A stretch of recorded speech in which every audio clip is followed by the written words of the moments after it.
এই শিশুপাল বধের সময় বাবা ভগবান সুদর্শন চক্র দিয়ে যখনই ওই শিশুপালের মাথাটা কেটে দিল না, হাতে যে চক্রটা ধরেছিল আঙুলটা কেটে গিয়ে কৃষ্ণের রক্ত টোপে টোপে পড়ছে।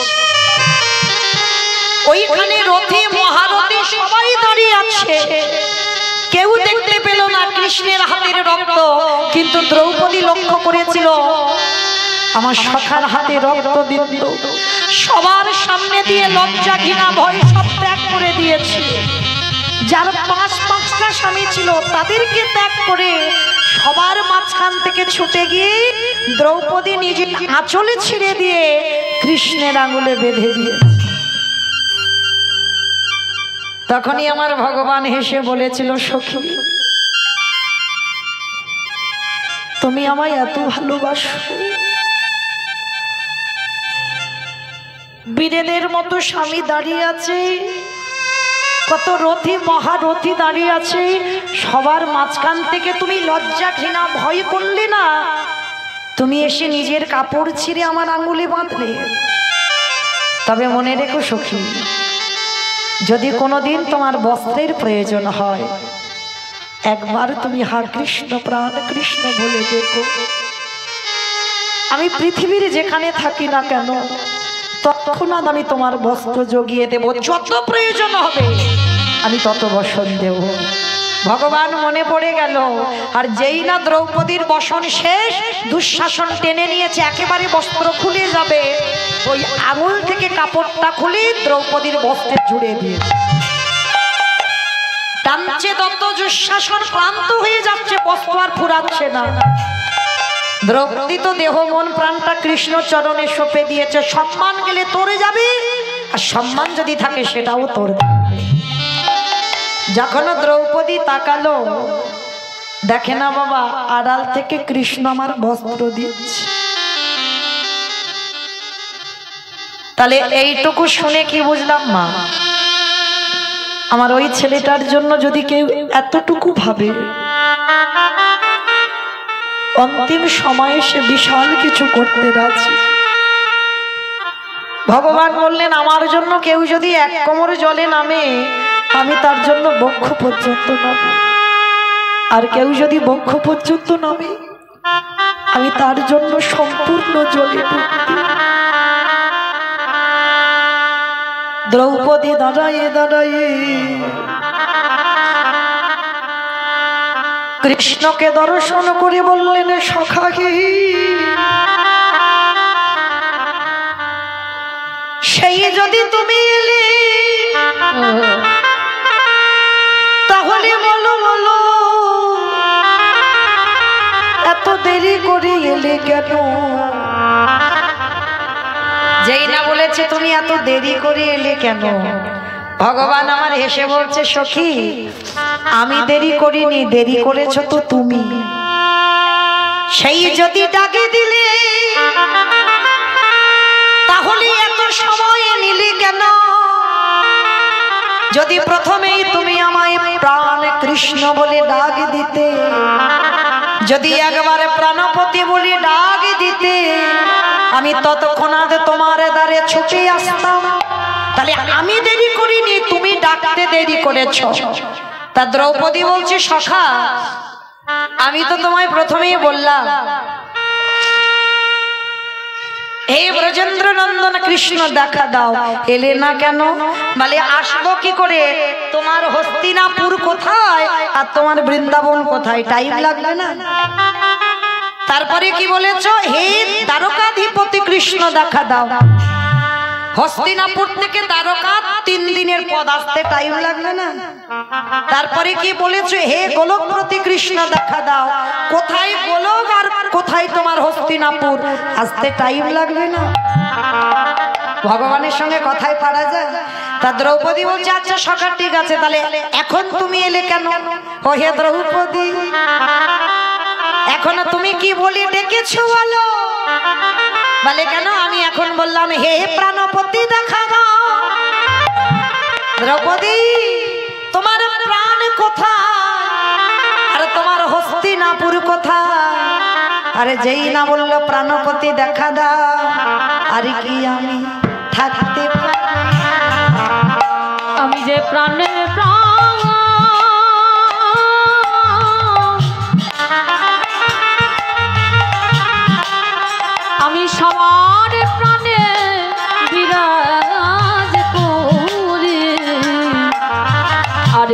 আমি থাকিতে পারি যে জন কাঁদা প্রাণে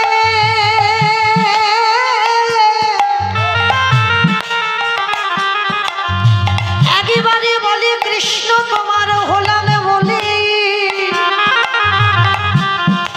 বসে নন্দন জলে কাঁদে আরে থাকিতে পারি যে জন কাঁদা প্রাণে দ্রৌপদী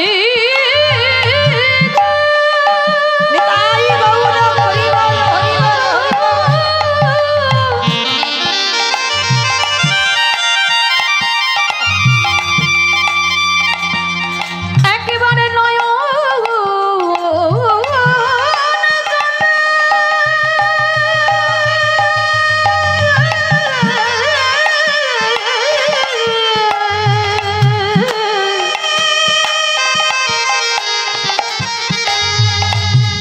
যে জন হ কৃষ্ণ তোমারে হলো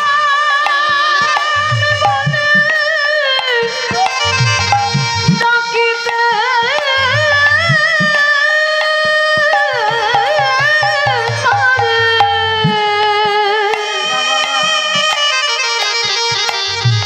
আমি নয়ে সে কি থাকিতে পারে ও সখী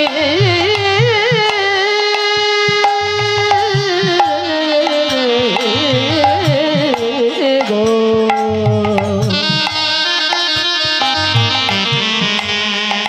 আমি যে প্রাণের প্রাণ দয়াল ভক্তি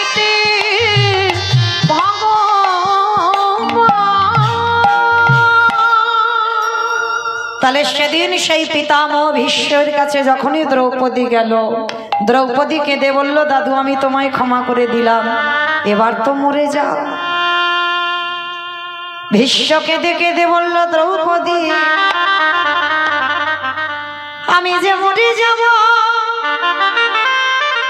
কিন্তু যার আসার কথা ছিল সে তো এখনো আমার দরজায় এলো না। কি গো, ভীষ্মকে কথা দিয়েছিল মরার আগে দরজায় দাঁড়াবে। ভীষ্ম বলছে আমি যে দেহটা ত্যাগ করব, যার আসবার কথা ছিল সে তো এলো না। পঞ্চপাণ্ডব বলছে দাদু সে কে? বলে যার নাম হলো কৃষ্ণ দয়াময়। কৃষ্ণকে বলেছিলাম কৃষ্ণ রে এই প্রাণ পাখি যাবার আগে যেদিন আমার দেহ ছেড়ে এই পাখি কানা উড়ে যাবে, তুই আমার দরজার ধারে দাঁড়াইয়ে থাকবি, এই পাখি যেন তোরে দেখে দেখে যেতে পারে।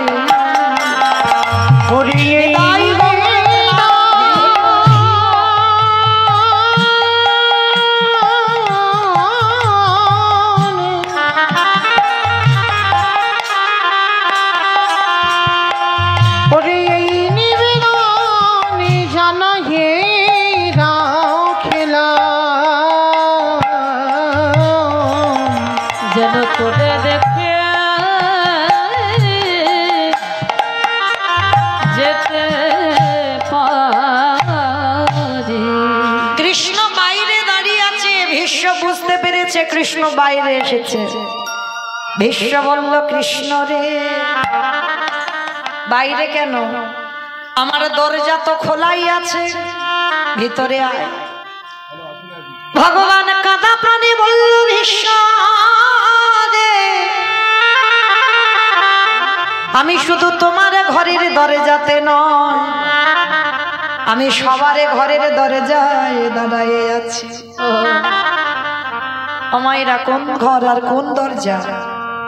যে ইট বালি সিমেন্টে ঘাঁটা ঘর, ওই ঘরের কথা বলছে ভগবান? না, এই রক্ত মাংসে দেহ গড়া যে ঘর, এই ঘরে কৃষ্ণ কোথায়? বাম দিকে হাত দিয়ে দেখেন ধপ, ধর ধর আওয়াজ হচ্ছে না একটা, ওটাই তো কৃষ্ণ। ভগবান বলছে আমি সবার ঘরের দরজায় দাঁড়াই আছি, শুধু যে যেন নয়ন জলে কৃষ্ণ বলি কাঁদে ডাকে, যদি তার ডাকটা সঠিক হয়ে যায় তার হৃদয়ে ঘরে প্রবেশ করি।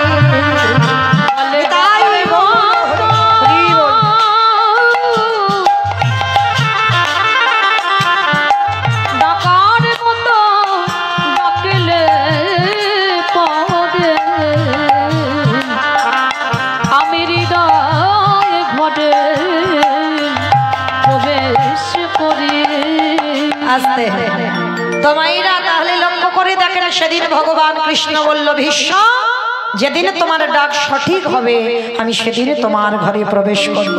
তাই আপনাদের আমাদেরও শিক্ষা নেওয়া উচিত, ভগবানকে যদি ডাকার মতো ডাকা যায় আমাদের হৃদয়ে ঘরে ভগবান প্রবেশ করে। তাহলে দেখেন ভীষ্মের মতো ব্যক্তি অসতের সঙ্গ করে তার দুর্গতিটা কি হলো, তাই না? দুর্যোধনের অন্ন খেতে খেতে শরীরটা সবটাই পাপী হয়ে গেল। ওই জন্য লক্ষ্য রাখতে হবে মা, সন্তানরা কার সঙ্গে মেলামেশা করছে, কোন ছেলেদের সঙ্গে মিশছে সেইটা খেয়াল রাখতে হবে, তবেই তুমি একটা কৃষ্ণ ভক্ত সন্তানের মা হতে পারবে। এই সতের সঙ্গ করতে হবে, সাধু সঙ্গ বৈষ্ণব সঙ্গ করতে হবে, তবে তোমার সন্তান একটা মানুষের মতো মানুষ হবে। শুধু লেখাপড়ার ডিগ্রি তৈরি হলে তো হবে না, তাকে আধ্যাত্মিক চেতনাগুলোও দিতে হবে। তো আজকে নবদ্বীপের মাটিতে আমার চৈতন্য মহাপ্রভু নিতাই চাঁদকে বলেছিল, দাদা আমার মা অপরাধ করেছে। কার কাছে? এই অদ্বৈত আচার্য গোসাইয়ের কাছে। কি অপরাধ করেছিল জানো? এই অদ্বৈত আচার্য যখন নিমায়ের 8টা দিদি হয়েছিল, সচিমার প্রথম 8টা মেয়ে হয়েছিল, তা 8টা মেয়ে যখন হলো আর অদ্বৈত আচার্য তো 12 বছর তুলসী ভাসিয়ে কৃষ্ণকে গৌর করে এনেছিল, তা যখন সচিমার গর্ভে ওই তুলসী পাতাটা বিলীন হয়ে গেল তখনই অদ্বৈত বুঝতে পেরেছিল যে সচিমার গর্ভেই ভগবান আসবে। তা চিনবে কি করে? বলে চিনব কি করে? বলে দাঁড়াও আমি তো বৈষ্ণব, আমার প্রণাম যে গ্রহণ করতে পারবে সেই হবে প্রকৃত ভগবান। কি গো মাইরা, একটা বৈষ্ণবের, একটা প্রকৃত বৈষ্ণবের প্রণাম গ্রহণ করবার ক্ষমতা আমাদের আছে? তা আবার পরম বৈষ্ণব বাবা ভোলানাথ কখনো পারবে না, কেউ সে প্রণাম গ্রহণ করতে পারবে না। জানো এই অদ্বৈত আচার্যের ছোটবেলার নাম হলো কমলাক্ষ। একদিন এই কমলাক্ষ নবদ্বীপের মাটিতে গেছে, একটা কালী মায়ের মন্দির আছে, কমলাক্ষের মা নিয়ে গেছে, যে নাভাদেবী বলছে বাবা একবার এই মাকে প্রণাম কর। ছোট্টবেলায় কমলাক্ষ বলছে মা আমি প্রণাম করব না। কেন করবি না? বলে আমি প্রণাম করলে ওই মূর্তি দ্বিখণ্ডিত হয়ে যাবে, মানে ভেঙে চৌচির হয়ে যাবে। কারণ অদ্বৈত আচার্য তো বাবা ভোলানাথ, আর মাকে যদি প্রণাম করে, হ্যাঁ গো মায়েরা আমার ভোলানাথের প্রণাম আমার মা কোনোদিন নিতে পারবে? তার জন্য বারবার বলছে মা আমি প্রণাম করব না, কারণ মা তো জানে ওটাকে আর এ বেটা তো জানে ওটাকে। এই জগতে হয়তো কেউ জানছে না, তো নবদ্বীপে যার মন্দির সে এসে বলছে কমলাক্ষ তুই কত বড় একেবারে বৈষ্ণব হয়ে গেছিস যে তোর প্রণামে আমার এই মূর্তি নাকি একেবারে ভেঙে চৌচির হয়ে যাবে, কই প্রণাম কর দেখি একবার। বলে দেখো আমি কিন্তু বারবার বলছি আমি প্রণাম করলেই মূর্তি ভেঙে যাবে, তখন যেন আমাকে দোষ দিও না। তা রাজা মশাই মনে মনে ভাবছে এইটুকু ছেলে একই কথা বলে, ওর প্রণামে নাকি মূর্তি ভেঙে যাবে। বলে কই প্রণাম কর। মাকে বলছে মা তুমি কিন্তু কিছু বলবে না, আমি প্রণাম করছি কিন্তু মূর্তি ভেঙে যাবে। এইবার অদ্বৈত আচার্য যেই না ওই পরম বৈষ্ণবের মাথাটা মায়ের চরণে ঠেকাতে গেছে, ঠেকাইনি, সবে ঠেকাতে যাবে মূর্তিটা মাঝখান থেকে দ্বিখণ্ডিত হয়ে গেল। কারণ মা হয়ে বাবার প্রণাম নিতে পারে। যেই না ভেঙে গেল কমলাক্ষ বলছে মা আমি বলেছিলাম না আমার প্রণাম নিতে পারবে না। কমলাক্ষ বলছে মা তুমি জানো না আমি কে? আমি তো সেই ত্রিলোকের পরম বৈষ্ণব বাবা ভোলানাথ। কলিযুগে অদ্বৈত আচার্য গোসাই হয়ে এসেছে। তাহলে সেই অদ্বৈত আচার্য যদি একদিনের বাচ্চাকে প্রণাম করে, প্রণাম গ্রহণ করতে পারবে? সচিমার কোলে পরপর 8টা কন্যা সন্তান হলো, একটা একটা করে প্রণাম করলো, আর যখনই প্রণাম করে সচিমার কোলে বসে মারা যায়। নবম গর্ভে বিশ্বরূপ এলো, তাকে প্রণাম করলো, 16 বৎসর পর সন্ন্যাসে চলে গেল। দশম গর্ভে নিমাই যখন এলো, সচিমা আর প্রণাম করতে দেবে না, বলে ও অদ্বৈত নয়, ও হলো দ্বৈত। এটাই হলো বাবা বৈষ্ণব অপরাধ। ভগবানের মা হয়ে পরম বৈষ্ণবকে বাবা দ্বৈতের সঙ্গে তুলনা করেছিল, বলে ও অদ্বৈত নয়, ও যদি অদ্বৈত হবে ওর প্রণামে আমার 8টা মেয়ে মরে গেল, আমার বড় ছেলে চলে গেল, আর ছোট ছেলেটাকে প্রণাম করলে ও না জানি কি হবে, তাই ও অদ্বৈত নয়, ও হলো দ্বৈত। নিমাই বলল দাদা এখানেই মা অপরাধ করেছিল, আর যার জন্য সেই থেকে মা মহা অপরাধী। ঘরের ভিতর থেকে সচিমা সব শুনে নিল, শুনে নিয়ে অদ্বৈতের কাছে গিয়ে সবে চরণটা ধরতে যাবে, অদ্বৈত আচার্য বলে বলে দাঁড়াও, এ কি মা, আমি তোমাকে মা বলে ডাকি, আর ছেলে যতই বড় হোক না কেন মায়ের কাছে সন্তান ছোট থাকে, আর তুমি আমার পায়ে হাত দিচ্ছ কেন? অদ্বৈত, আমি একদিন তোকে দ্বৈতের সঙ্গে তুলনা করেছিলাম, তাতে হয়ে গেছে আমি মহা অপরাধী, তুই আমায় ক্ষমা করে দে। মা তুমি আমার নিমাইয়ের মা, আমি এমনি থেকেই তোমায় ক্ষমা করে দিলাম। আর যেই অদ্বৈত আচার্য ক্ষমা করে দিল, নিমাই বুঝতে পেরেছে মা আর বৈষ্ণব অপরাধী নেই। এইবার নিমাই এসে বলছে মা আর দেরি নয়, কই বলো তো দেখি একবার আমার সঙ্গে, বলি হরে কৃষ্ণ। আমাইরা কই দেখি একবার হাত দুটো তোলেন তো সবাই, দেখি একবার একসঙ্গে, একসঙ্গে করে করতালি দিয়ে বলবেন, কেমন? বলি হরে কৃষ্ণ হরে কৃষ্ণ কৃষ্ণ কৃষ্ণ হরে হরে, বলে হরে রাম হরে রাম রাম রাম হরে হরে। আজ গাইব জিতের তরে, আজ গাইব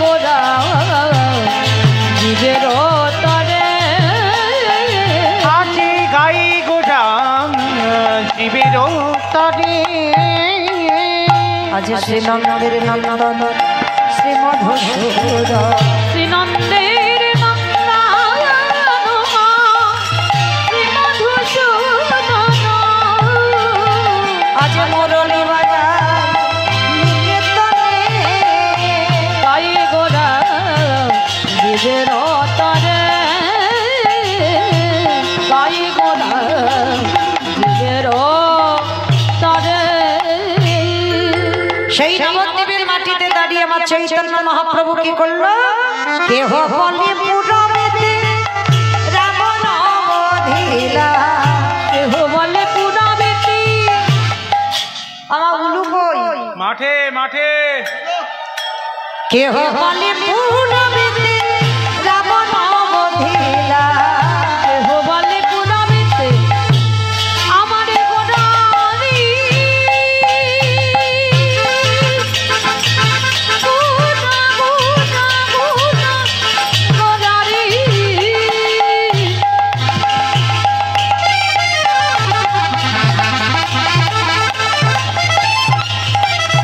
গোরা গোরা গোরা গোরারি, গোরা গোরারি। নিতাই গৌর প্রেমানন্দে হরি বল। ওই নদিয়ার চাঁদি গোরা আমার আমার প্রাণে ওরা,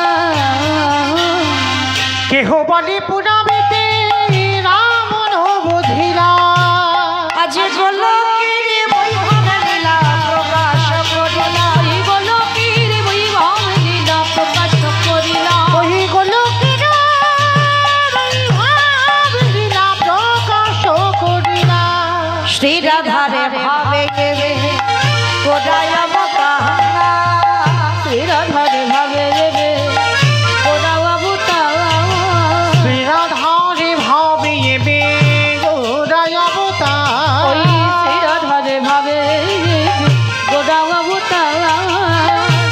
কৃষ্ণ নামে গৌরে করিলা প্রচার ওই হরে কৃষ্ণ নাম গৌর করিলা প্রচার ওই হরে কৃষ্ণ নাম গৌর করিলা প্রচার এইবারে লীলা প্রকাশ হলো এইবারে লীলা প্রকাশ হলো এইবারে লীলা প্রকাশ হলো এইবারে লীলা প্রকাশ হলো গোলকের বৈভবে লীলা প্রকাশ করিলা ওই গোলকের বৈভব লীলা প্রকাশ করিলা ওই গোলকের বৈভব লীলা প্রকাশ করিলা বাসুদেব ঘোষ কহে করি জোড়হা করি জোড়হা অগছে গো সেই কৃষ্ণ সেই তো জগন্নাথ সেই তো জগন্নাথ বাসুদেব ঘোষে কহে এইবারে লীলা প্রকাশ হলো বাসুদেব এইবারে লীলা দেব ঘোষে কহে এইবারে লীলা প্রকাশ হলো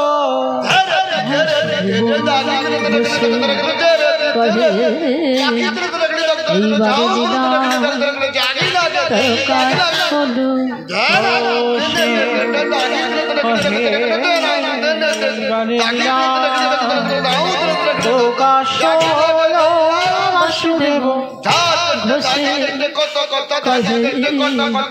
এইবারে লীলা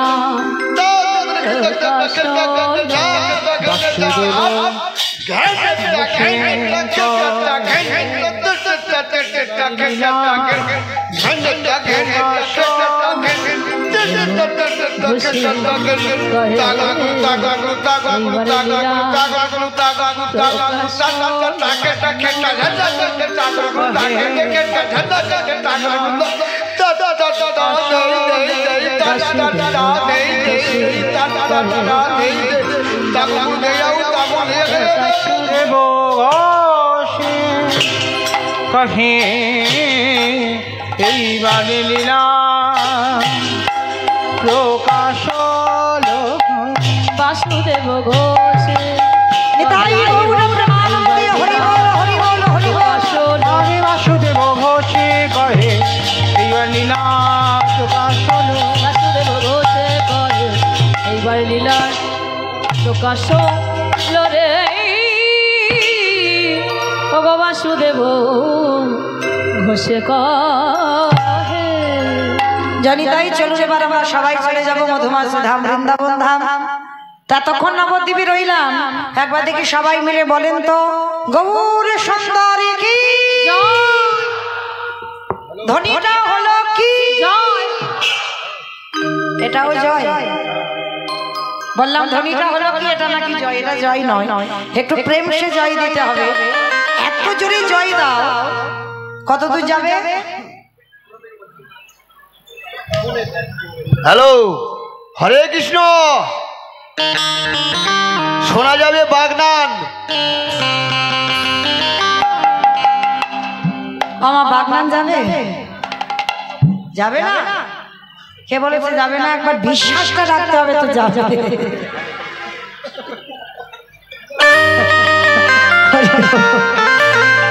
চলো দেখি, এত জোরে ধ্বনি দাও সোজা যেন সুরধ্বনি গঙ্গায় মিশে যায়। কেমন একসঙ্গে আগে দেখি আমার নিতাই চাঁদ গৌরচাঁদের মতো হাত দুটো তোলো সবাই সবাই একসঙ্গে। এইদিকে কই আমার দাদা ভাই বাবা ঠাকুর যারা দাঁড়িয়ে আছেন চরণ ধরে নিবেদন, সবাই আত্ম নিবেদন একসঙ্গে প্রত্যেকে বল। ও মা, ওই জায়গাটা ধসে গেল কেন? এই ধসা রোগটা ভালো নয়, তোলো সম্পূর্ণ, অর্ধেক নয়, সম্পূর্ণ। প্রত্যেকে বলো গৌর সুন্দরী কি, নবদ্বীপ ধামে কি, সচির নন্দন কি, বিষ্ণু প্রিয়া কি, নিতাই চাঁদ কি, ভক্তবৃন্দ কি, হরিবাসর ধাম কি, সাধু গুরু বৈষ্ণব কি, আপন আপন গুরুচরণ কি, কমিটি ভাই সব কি, হরিনাম যজ্ঞ কি, আজকের আনন্দ কি, রাস উৎসব কি,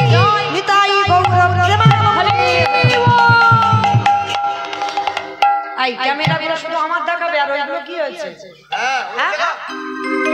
ঘোরাও ক্যামেরা, ঘোরাও। হরি বল। সবাই দেখি একসঙ্গে আমরা যাবো একটা ভজন গাইতে গাইতে বৃন্দাবন। কেমন? আবার একটা ভজন হবে তো, ওই একটু উলুধ্বনি দাও। সুরধ্বনির কিনারায় সোনার নুপুর দিয়া পায়ে নাচি নাগরি গো সুন্দর গৌরাঙ্গনা। সুরধ্বনির কিনারা সোনার নুপুর দিয়া পায়ে নাচে নাগরি গো সুন্দর গৌরাঙ্গনা। সুরধ্বনির কিনারায় সোনার নুপুর দিয়া পায়ে নাচে নাগরি গো সুন্দর গৌরাঙ্গনা। ওই সুরধ্বনির কিনারা সোনার নুপুর দিয়া পায় নাচে নাগরি গো সুন্দর গৌরাঙ্গনা। ও নাচে সুন্দর, নাচে সুন্দর, নাচে সুন্দর গৌরাঙ্গনায় নাগরি গো সুন্দর গৌরাঙ্গনায়। ওই সুরধ্বনির কিনারায় সোনার নুপুর দিয়া পায় নাচে নাগরি গো সুন্দর গৌরাঙ্গনা। ওই সুন্দর কপালে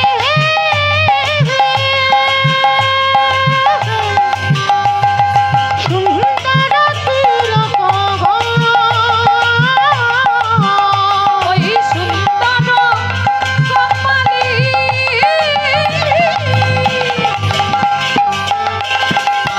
সুন্দর তিলক গো। আস্তে আমা, আমি আর আমার সম্প্রদায় যাবো, আর কেউ যাবো না? সবাই যাব তো। আমরা যাব যখন আর একবার এই কান মুলে বলছি মা কালীর দিব্যি, আর বলবো না। এইবারটা শেষ। সবাই দেখে হাত দুটো তোলো। এইবার ঘোরাও ক্যামেরাটা। আমাকে তুলবে না কেমন? এবার ওইগুলো তোলো, তখন বুঝতে পারবে ওরা যখন মোবাইলে দেখবে না ঘরে বসে কার হাত উঠেছে আর ওঠে। তোলো দেখি সব একসঙ্গে, তালে তালে করো তালি। কেমন? সুন্দর কপালে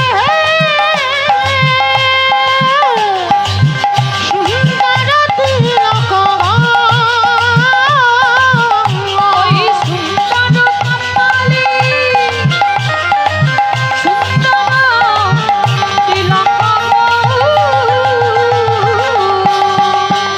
আহা সুন্দর এখন, আহা সুন্দর এখন নামাবলি গাই নাগরি গো সুন্দর গৌরাঙ্গনা। ওই সুরধ্বনির কিনারায় সোনার নুপুর দিয়া পায় নাচে নাগরি গো সুন্দর গৌরাঙ্গনা। বলো রাধে রাধে রাধে রাধে জয় জয় শ্রী রাধে। রাধে রাধে রাধে রাধে জয় জয় শ্রী রাধে। আমার বলছো মনে মনে বলছো, জোরে জোরে বলতে হবে তো। রাজ উৎসবে যখন কীর্তন সবাই বলো রাধে রাধে রাধে রাধে জয় জয় শ্রী রাধে। রাধে রাধে রাধে রাধে জয় জয় শ্রী রাধে। বিশ্বভানু দুলারি রাধে রাধে রাধে। বিশ্বভানু দুলারি রাধে রাধে রাধে। ও শ্যাম প্যারি রাধে রাধে ও শ্যাম প্যারি রাধে রাধে রাধে। বলো রাধে রাধে রাধে রাধে জয় জয় শ্রী রাধে। ও রাধে রাধে রাধে রাধে জয় জয় শ্রী রাধে। जय जय राधे राधे राधे राधे वृंदावन में राधे राधे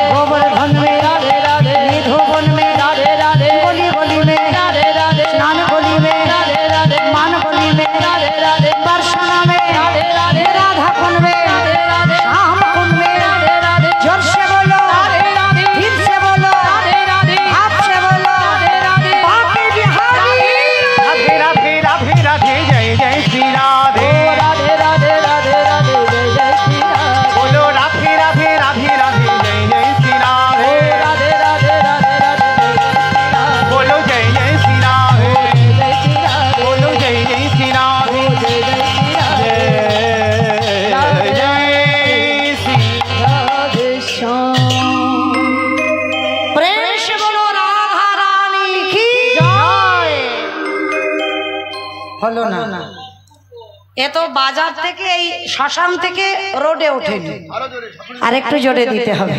ক্ষমা, আপনাদের এই নমটিয়ার এলাকায় শাশুড়ি বৌমাতে ঝগড়া টগড়া হয় না? হয়তো হয় না, ওইটা বিশ্বাস করলাম না। হয় কম বেশি, কিন্তু হয় কি মা? হয় না? হয়। আমার ডায়মন্ডে একটু বেশি হয়, এখানে একটু কম হয়, কিন্তু হয়। আচ্ছা, ওই শাশুড়ি বৌমার ঝগড়ার সময় যে গলা বার হয়, এখানে হরিনাম সংকীর্তন চলছে, আমাদের ক্ষুদ্র অনুষ্ঠান বাকি ছিল। মৌমিতাদিকে বরণ করে নেওয়ার ব্যাপারটা, সেটা এই মুহূর্তে আমরা মৌমিতাদিকে বরণ করে নিচ্ছি। গান কিরম লাগছে সবার? একটু জোরে বলুন।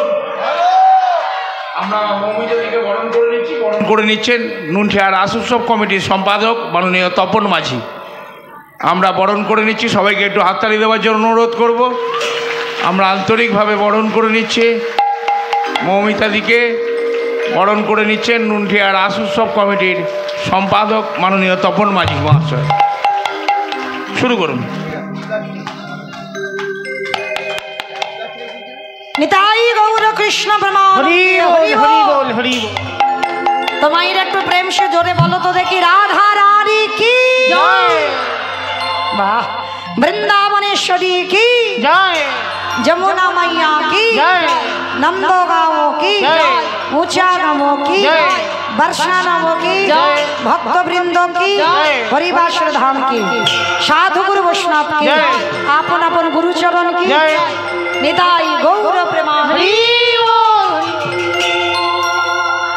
পৌঁছে গেলাম আজকের মধুময় ধাম বৃন্দাবন ধাম। তবে আজকে বহু বছর তো আশা হয়ে যাচ্ছে, তো যাই হোক, আজকের আমার মায়েদের ভাগটা বেশি, তো আজকে আমরা আস্বাদন করব মহাসতী অনুসুবা। আজ আস্বাদন হবে মহাসতী অনুসুবা। তো আজকের মর্তের মাটিতে বাবা ভগবান ভক্ত অনেক ডেকেছে, অনেক ধরনের ভক্ত আছে।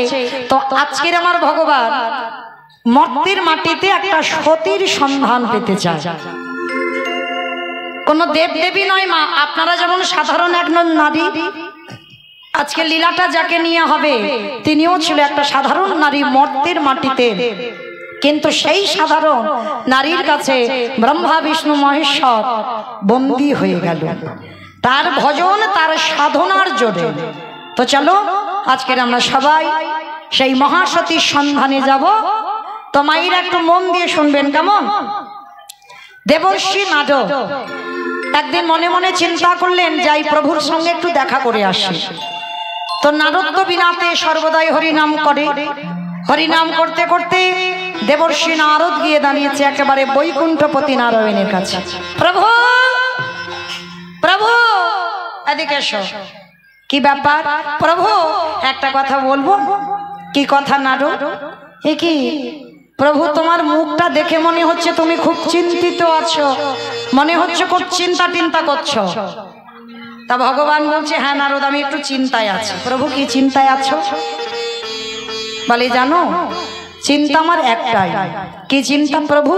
বলে, শোনো নারদ, আমি ভক্ত অনেক দেখেছি, কিন্তু আমার একটা ইচ্ছা জেগেছে, আমি মর্তের মাটিতে একটু সতীর সন্ধান পেতে চাই। তা নারদ মনে শোনা মাত্র হেসে উঠেছে, ঠাকুর মর্তে সতী? ওরা তো শুধু খেতে যায় আর ঘুমাতে যায় আর সিরিয়াল দেখতে যায়, মর্তে সতী আছে? বলে, নারদ খাক, ঘুমাক, টিভি সিরিয়াল দেখুক আর মোবাইল দেখুক, যাই করুক না কেন, এমন এমন ভক্ত আছে যাদের চরিত্র শুনলে তোমার হৃদয় দুলে উঠবে। ঠিক আছে ঠাকুর, তাহলে চলো দেখা যাক কত বড় মর্তে তোমার ভক্ত আছে। বলে, নারদ শোনো, তুমি তো আমার সব থেকে প্রিয়, সব থেকে কাছে, সব থেকে বড় ভক্ত, তাহলে তোমার উপরই দায়িত্ব দিচ্ছি, তুমি কৃপা করে একটা সতীর সন্ধান তুমি মর্ত থেকে এনে দাও। ঠিক আছে ঠাকুর, তুমি যখন আদেশ করছো আমি যাচ্ছি মর্তে একটা সতীর সন্ধান করতে।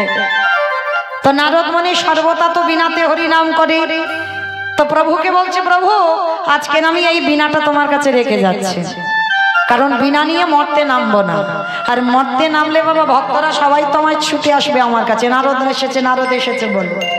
তাহলে আমি মরতে যাব বটে, তবে নারদ রূপে যাব না, আমি একটা সাধারণ বৈষ্ণব রূপ ধারণ করে যাব। ঠিক আছে নারদ, তাই যাও। এইবার নারদ বিনাটা প্রভুর কাছে রেখে মর্তের মাটিতে নেমেছে। আর যেই না মর্তের মাটিতে নেমেছে, সারা সকাল থেকে সন্ধে পর্যন্ত মা মর্তধামের মাটিতে ঘুরছে। আর ঘুরতে ঘুরতে কেউ দুটি খেতেও দেয় না, কেউ দুটি খেতে দেয় না। সন্ধ্যা হয়ে গেছে, একটা জঙ্গলে গাছের তলায় বসে নারদের বড় খিদে পেয়েছে। এতটা খিদে পেয়েছে, মনে মনে ভাবছে, প্রভু এই তোমার মর্ত, সকাল থেকে ঘুরে বেড়াচ্ছে, একটা ভক্তের বাড়িতে দুটো খেতে পাইনি, সন্ধে হয়ে গেল, এত খিদে পাচ্ছে, আমি আজ চলতে পারছি না। গাছের তলায় দাঁড়িয়ে দাঁড়িয়ে নারদের ওই খিদের জ্বালায় অসহ্য যন্ত্রণা। হঠাৎ দেখতে পেল অনতি দূরে একটা পাতার পর্ণকুঠিরে একটা লণ্ঠন জ্বলছে। নারদ মনে মনে মনে ভাবল, আরে ওই তো মনে হচ্ছে দূরে একটা ঘর, না মনে হচ্ছে একটা কুড়ে ঘর, যাই একবার দেখে আসি, যদি দুটি ওখানে খেতে পাই। তা নারদ মুনি তো নিজ রূপে যায়নি, বৈষ্ণব সেজে গেছে। লাঠি ঠুকতে ঠুকতে গিয়ে ওই কুড়ে ঘরে গিয়ে ডাকছে, মা কেউ বাড়ি আছিস মা, দুটি খেতে দিতে পারবি? সকাল থেকে ঘুরে বেড়াচ্ছি রে, কেউ দুটি খেতে দেয়নি, দুটি খেতে দিবি মা? আর ওই কুড়ে ঘরটা ছিল অত্রি মুনি ঋষি। আর এই অত্রি মুনির সহধর্মিনী থাকতো, যার নাম ছিল অনুসুমা। অনুসুমা যেই না দরজায় এসেছে, দেখে না এক বৈষ্ণব। অনুসুমা প্রথমে প্রণাম করে বলছে, বাবা বাবা আপনি সন্ধেবেলায় এসেছেন, ঠিক আছে আপনি আসেন, কিন্তু বাবা একটা কথা বলবো, এখনো তো আমার স্বামী সেবা হয়নি, আমি স্বামী সেবা দেব, তারপরে আমি আপনাকে সেবা দেব। নারদমণি কথাটা শোনার সঙ্গে সঙ্গে চমকে উঠেছে। ওমা, এরকম নারী মর্তে আছে? আগে পতি সেবা করবে, তারপরে একটা অতিথি সেবা। প্রভু তাহলে আজকে রাতটা তো এই বাড়িতে একটু থাকতে হয়, আমাকে দেখতে হবে এই নারীটার চরিত্র, নারীটার স্বভাব, নারীটার চলাফেরাটা কেমন। নারদমণি ধরতে দিল না যে আমি কে, বুঝতেও দিল না, লাঠি ঠুকে বসেছে।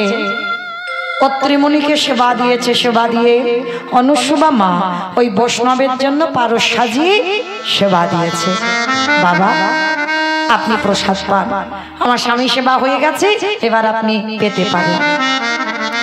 সেবা করেছে, সেবা করার পরে অনুসুমা মা জিজ্ঞাসা করছে, আচ্ছা বাবা এত বয়স হয়েছে, আপনি লোকের বাড়িতে বাড়িতে ভিক্ষা করছেন, বাবা আপনার কেউ নেই?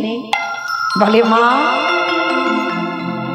ছলনা করছে নারদ, একদিন আমার সৎ ছিল, কারণ ছলনা না করলে তো ধরা পড়ে যাবে, কিন্তু আজকের আমার কেউ নেই। আমার আপন বলিতে কেহ নাই জগতে, আমার মা মা।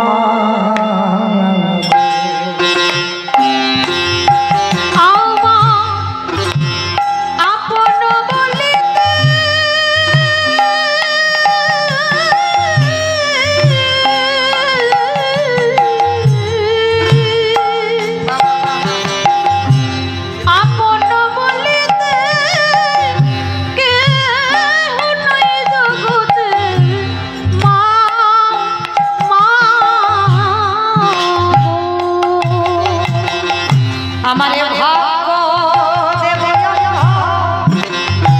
আমারে কপালে মন্দ মা, আমারে ভাগ্য দেব বন্ধ, আমার কপালে মন্দ মা, আমারে ভাগ্যে দেশ হলো না আমার মা মা। আমার আপন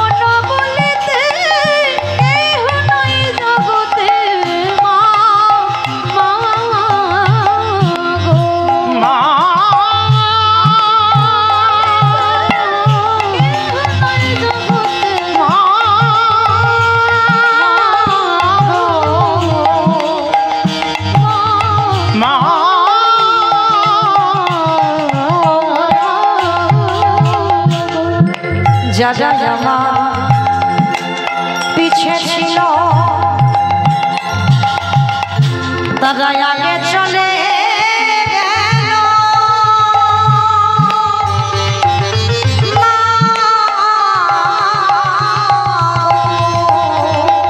বলে যারা আমার পিছে ছিল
ছদ্মবেশে বলছে মা আমার একদিন সব ছিল কিন্তু আজ আমার কেউ নেই। হা বাবা তাহলে আপনার কেউ নেই? শোনো বাবা, যতদিন ইচ্ছা আপনি আমার বাড়ি থাকেন, যেদিন মনে হবে আমার বাড়ি থেকে চলে যাবে, কিন্তু এখন বয়স হয়েছে আপনি আমার কাছে থাকেন। নারদমণি মনে মনে ভাবলো বাবা বাবা বাবা, এমনও ভক্ত আছে মূর্তি, হ্যাঁ আমাকে বলছে যতদিন ইচ্ছা। ঠিক আছে, আমার বেশি দিন নয়, আজকে রাতটা আমি থাকবো, দেখবো অনুসুবা তোমার স্বভাব তোমার ব্যবহারটা কেমন। পতি সেবা করে অতিথি সেবা দিয়েছে, অতিথি সেবা করে রাতের অন্ধকারে। এখন যেমন মা পাখা আছে, পাখা ছেড়ে দিলে তো স্বামী স্ত্রী সব ঘুমিয়ে পড়ছে, কিন্তু তখনকার দিনে সতী নারী যারা হবে পাকার বাতাস করতো, পতি সেবা, তাই না? এখন করবে কেন বাবা? এইটা তো ভাবতে হবে। তখনকার মেয়েদের বিয়ে হতো কতটুকু করে মেয়ে দেখেছো? আমার ঠাকুমা গল্প করে তখন 7 বছরে বিয়ে হয়েছে, মানে কতটুকু, হ্যাঁ মানে ডবল বয়স ছিল আমার দাদু। ওই জন্য তো যা যা বলতো ওই ছোট ছোট মেয়েদের তাই তাই শুনতে হতো। এখন অত সোজা নয়, উল্টে তোমার আমার করে হাওয়া করো, তুমি আমার সেবা করো, তাই না বাবা? হ্যাঁ, উল্টে ঝাঁজ দেবে।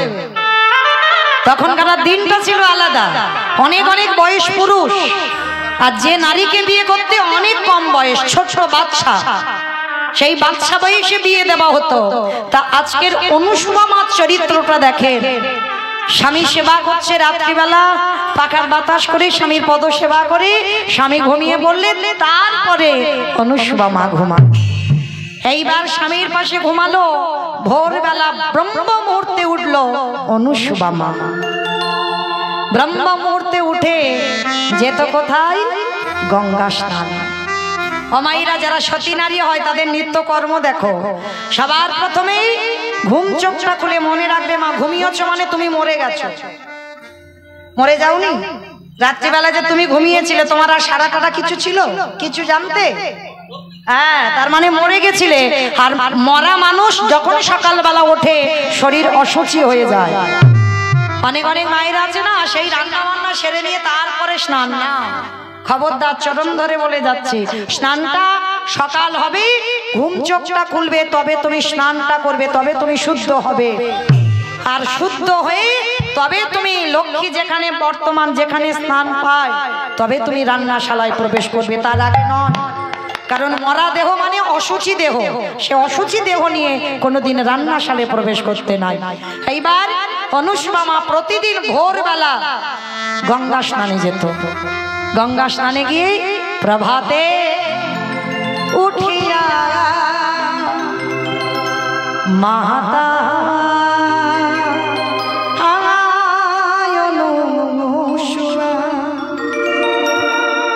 নদীতে করিলাস না প্রভাতে উঠিয়া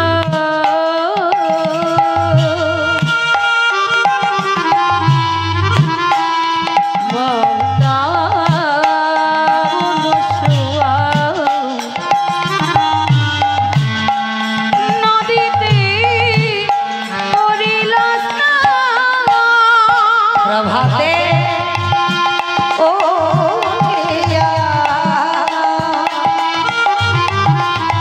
আমার মাতা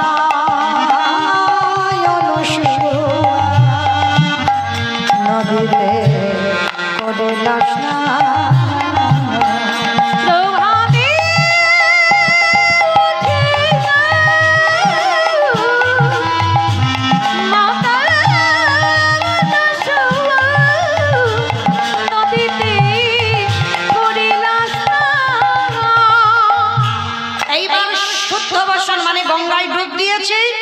সেই শুদ্ধ বসন পরিধান করে মামার পাত্রে করে জল এনেছে।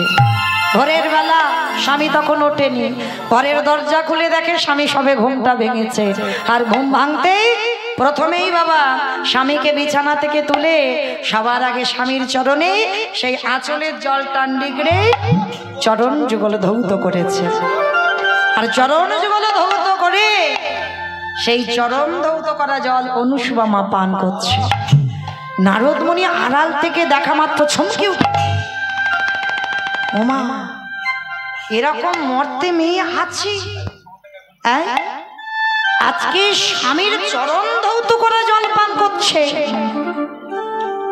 অত্রে মনে বলল, অনুসুয়া প্রতিটা দিন দেখি তোমার এত স্বামী ভক্তি, এত স্বামী সেবা, আজকের আমার কাছে তুমি কিছু চেয়ে নাও। আজকের আমার মনটা বড় ভালো, আজ আমার মনে হচ্ছে আমি তোমায় কিছু দেব। বলে, স্বামী তোমার কাছে যাবার তো একটাই, আমি যতদিন বাঁচবো আমি যেন তোমার চরণ যুগল আমি সেবা করতে পারি। অনুসুয়া ওটা একটা চাওয়ার মধ্যে পড়ে, ওটা চাওয়া নয়, অন্য কিছু চাও। বলছে, স্বামী আর তোমার কিছু চাওয়ার নেই, ঠিক আছে তুমি যখন চাইছো না আমি নিজেই দেব। কি দেবে স্বামী? শোনো, এই যে প্রতিনিয়ত আমায় এভাবে সেবা করো, আমি তোমাকে আশীর্বাদ দিলাম মাথায় হাত দিয়ে, একদিন এই সেবার গুণে ব্রহ্মা বিষ্ণু মহেশ্বরকে তুমি তোমার ঘরে বন্দি করে রাখবে। আশীর্বাদটা দিল স্বামী। অমাইরা একটা কথা সত্যি করে বলো তো, সকালবেলা করে উঠে স্বামীর পায়ে প্রণাম করো তো? কে কাকে করে বলা যাবে? অশান্তি, বাবা ঠাকুর বলে অশান্তি। আমার এ ভাই বলছে কে কাকে করে বোঝা যায় না। হরি বল। তো মাইরা এগুলো আমাদের মতো সতীদের কাজ নয়, যারা প্রকৃত সতী নারী হবে তাদের নিত্য কর্ম এগুলো। কিন্তু মা আমরা তো সতীর মধ্যে পড়ি না, আমরা একটা অন্য ধরনের সতী। হরি বল। তো মাইরা তো অনুসুয়া মা চরিত্র দেখে অত্রিমণি আশীর্বাদ দিল, কিন্তু আশীর্বাদ দিলে কি হবে? নারদমণি আড়াল থেকে সব দেখছে, বলে প্রভু পেয়ে গেছি, আমি পেয়ে গেছি। মরতে যদি কেউ সতী থাকতে হয় এই অনুসুয়া মা ছাড়া আর মরতে কেউ সতী হবে না। বলে প্রভু আমি যখন পেয়ে গেছি আমি আসছি, তোমার কাছে যাওয়ার আগে আমার 3টে জায়গায় কাজ আছে, কাজ গুছিয়ে আমি তোমার কাছে যাব। কেমন? আমার নারদমণি সেই অনুসুয়া মার ঘর থেকেই সকাল সকাল বেরিয়ে এসেছে। বেরিয়ে এসে আর নারদের বাহনটা কি? ময়ূর। ময়ূর দেখেছো? খিচুড়ি স্কুলে যায়নি, বলে ময়ূর। ঢেকি, বাবা ঢেকি, ওঠো বাবা ওঠো, চলো আর দেরি নয়, আমাদের যেতে হবে। কোথায়? আমাইরা নারদের তো একটা চরিত্র খারাপ আছে, বলো তো কি খারাপ?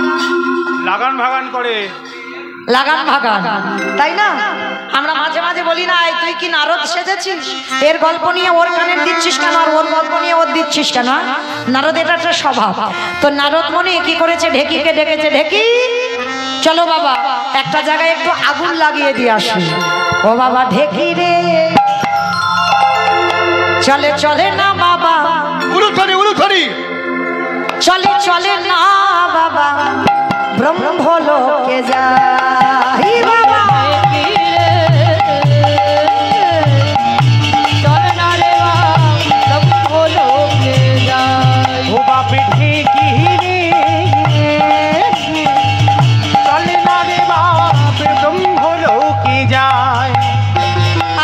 ব্রহ্মলোকে গিয়ে আমি সাবিত্রীর প্রণামে ব্রহ্মলোকে গিয়ে আমি সাবিত্রীর প্রণামে জানাই। ধীরে চলে না বাবা, চলে চলে না বাবা ব্রহ্মলোকে যাই। বাপে ঢেকি রে চলে না রে বাপ ব্রহ্মলোকে যায়। বাবা ঢেকি বসো। এইবার ব্রহ্মলোকে মা সাবিত্রীর কাছে গেছে ব্রহ্মাস্ত্রী। নারদমণি গিয়ে ডাকছে, মা মা গো বড্ড খিদে পেয়েছে, তাড়াতাড়ি একটু কিছু খেতে দাও। মা সাবিত্রী যা রান্না করেছিল নারদকে খেতে দিয়েছে। খেতে সেবার পরে এইবার নারদকে জিজ্ঞাসা করছে, নারদ রান্না টান্না কেমন হয়েছে, কেমন খেলে? কিরম বদমাস দেখো, খাওয়া হয়ে গেছে, পেট ভরে খেয়ে নিয়েছে। খাওয়ার পরে বলছে, মা খেলাম, কিন্তু সেই মর্তের মা অনুসূয়ার মতো রান্না হয়। আর দেখবেন বাবা, একটা পুরুষকে হিংসে করে না, কিন্তু একটা নারী যতটা নারীকে হিংসে করে, তাই না? কারণ যেই না সাবিত্রী মা শুনেছে মর্তধামের মা সাবিত্রীর থেকে ভালো রান্না করেছে, সাবিত্রী মা আগুনে প্রজ্বলিত হয়ে গেল। অপদার্থ, আমার রান্না খেয়ে তুমি বলছো একটা মর্তের মেয়ে রান্না ভালো করে? আমি সাবিত্রী, আমার থেকে ভালো রান্না কেউ করতে পারে? তোমার দেখাচ্ছি মজা। এইবার যেই না মারতে উদ্যত হয়েছে, নারদ ওখান থেকে প্রাণ ভয়ে বেরিয়ে এসেছে। এসে ঢেকিকে বলছে, ঢেকি এক জায়গায় আগুন লেগে গেছে, চল আর এক জায়গায় যাই। ও বাবা ঢেকি রে চল না বাবা শিবলোকে যাই। বাবুলু ধনী চল না রে বাপ শিবলোকে যাই। বাপে ঢেকি রে চল না রে বাপ শিবলোকে যাই। আজ শিবলোকে গিয়ে আমি পার্বতীর প্রণামে জানাই। শিবলোকে গিয়ে আমি পার্বতীর প্রণামে জানাই। ঢেকি রে চল না রে বাপ শিবলোকে যাই। আপনি তাই চল না রে বাপ শিবলোকে যাই। বসো বাবা। এইবার জগৎ জননী মা দুর্গার কাছে গেছে। মা ওই একই কথা, মা বড্ড খিদে পেয়েছে, তাড়াতাড়ি খেতে দাও, আমার পেটের ভিতরে যেন কি জ্বলছে। তাড়াতাড়ি করে দশভুজা দুর্গা 10 হাতে রান্না করেছে, নারদকে খেতে দিয়েছে। খাবার পরে বলছে, বাবা কিরকম খেলে, স্বাদটা কিরকম হলো তরি তরকারি? বলে বাবা, বলে মা খেলাম, কিন্তু সেই মর্তে অনুসূয়া মার মতো রান্নাটা ঠিক হয়। মা তো যেই না শুনেছে মর্তের একজন মেয়ে আমার থেকে ভালো রান্না করে, একেবারে আগুনের মতো রণচণ্ডী হয়ে গেছে। এমনি তো মাঠ চণ্ডী হয়ে বলেন, অপদার্থ, বাবার হাত থেকে ত্রিশূলটা নিয়েছে, নারদকে একা ঘায়ে মেরে দেবে। যেই না ত্রিশূলটা মা তুলেছে, নারদ প্রাণ ভয়ে ওখান থেকে বেরিয়ে গেছে। বেরিয়ে গিয়ে বলছে, ঢেকি ব্রহ্মলোকে আগুন লাগিয়েছে, শিবলোকে আগুন লাগিয়েছে, আর একটা জায়গা বাকি আছে। বাবা ওঠ। ও বাবা ঢেকি রে চলে না রে বা বৈকুণ্ঠে বাবা ঢেকি রে চল না রে বাপ বৈকুণ্ঠে যাই। ওই বৈকুণ্ঠেতে গিয়ে আমি লক্ষ্মীর প্রণামে জানাই। বৈকুণ্ঠেতে গিয়ে আমি লক্ষ্মীর প্রণামে জানাই। বাপে ঢেকি রে চল না রে বাপ বৈকুণ্ঠেতে যাই। বাপে ঢেকি রে চলে না রে বাপ বৈকুণ্ঠেতে যাই। ঢেকিটাকে দাঁড় করিয়ে রেখে মা লক্ষ্মীর কাছে গেছে, ওই একই কথা। ও মা বড্ড খিদে পেয়েছে, তাড়াতাড়ি খেতে দাও, আমার উদরটা জ্বলছে। যেই না খেতে চেয়েছে বাবা, সঙ্গে সঙ্গে মা লক্ষ্মী, তো মা লক্ষ্মী না গেলে মা রান্না ভালো হয়, সেই লক্ষ্মী রান্না করে নারদকে খেতে দিয়েছে। বলছে, নারদ কিরকম তরি তরকারি স্বাদ হলো? ওই একই কথা হয়েছে, কিন্তু অনুসূয়া মার মতো রান্না হয়। আর যেই না বলা মা লক্ষ্মী আগুনে প্রজ্বলিত